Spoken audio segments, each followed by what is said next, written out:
Hi everybody. As we approach the year end, most organizations are concluding and wrapping up the year in its entirety, which also includes employee evaluations. And as leaders, it's one of our core responsibilities to study our employees throughout the year and determine their strengths and opportunities. Not only because we can rate them accordingly, most importantly is to give the employee that has worked extremely hard for you the entire year actionable feedback based on real live examples, so they can continue to elevate their career and chase their aspirational goals in the way they've set forth. I have two best practices I want to leave you with. Number one is keep a clean and clear record throughout the year of all of the accomplishments and areas of opportunities, and best yet, if possible, associated with real live examples that you talk about throughout the year. So when you approach the year-end cycle or the performance reviews, it is not the first time that you now are explaining the opportunity that your employees had for the last 6 months. The end result of performance reviews, and if you want to continue to keep a solid relationship with your employees,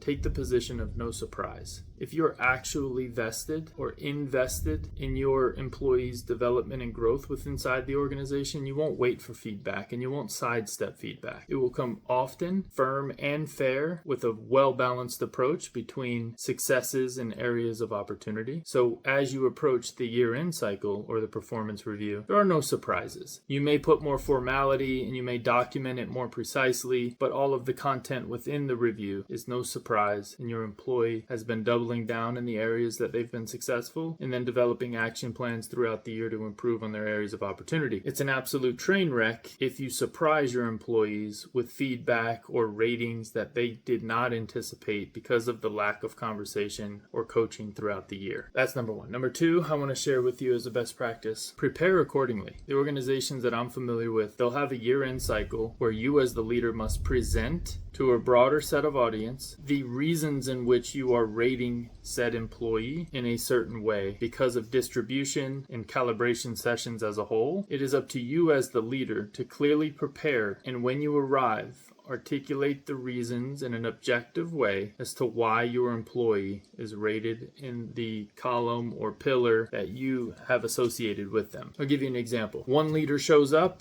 and in the first 3 minutes of explaining why they decided to rate said employee as an exceptional employee, they may have come in, as an example, all hypothetical, today I want to present Susie Q. Throughout the year, she's not only demonstrated the ability to communicate in a one-on-one setting, she also leads and drives morning meetings with a smaller group of audiences. Her written communication has proven to drive actionable outcomes measured by XYZ. Furthermore, she was in charge of XYZ project. She not only engaged the stakeholders on a regular basis, she pushed and pulled on the process wherever necessary to ensure that we did not exceed any of the declared deadlines that we had set forth at the beginning of the project. I've received feedback from key stakeholders. They've also addressed the timeliness of Susie Q, the responsiveness, the level of subject matter expertise that she possesses and applies on a regular basis, and just the overwhelming positive attitude and influence that she has had throughout 2024 or 2025. Versus a different leader that shows up overly confident, didn't prepare because they've been a leader for 15 years and they don't feel like they don't feel like they need to put in the same amount of work. They show up and they say, Susie Q was rated exceptional because she's a great team player.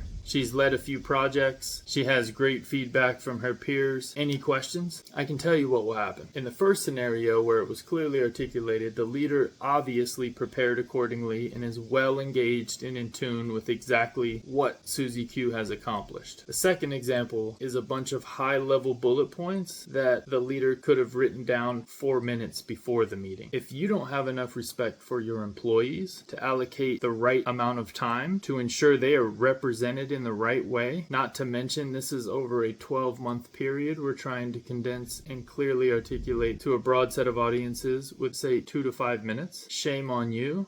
Your employee deserves better in a leader if you are not putting forth the right level of effort in personalizing and keeping clear record of where they need to improve versus where they've been successful. And I promise you, the audiences that are in attendance that day, not only are they paying attention to how you're articulating and the overall outcome of Susie Q, but they are absolutely taking note, whether it is physical or mental notes, of your level of preparedness and professionalism and ability to communicate in a wide set of audiences in a pretty intense environment, i.e. first example, or your lack of professionalism, your inability to evaluate talent and communicate effectively, and it's apparent in 2 seconds that you didn't take any time, which is an extremely disrespectful thing to do when we're talking about employees' futures. So please, take it serious. You owe it to your employees to show up and represent them in the right way. Until we talk again, cheers.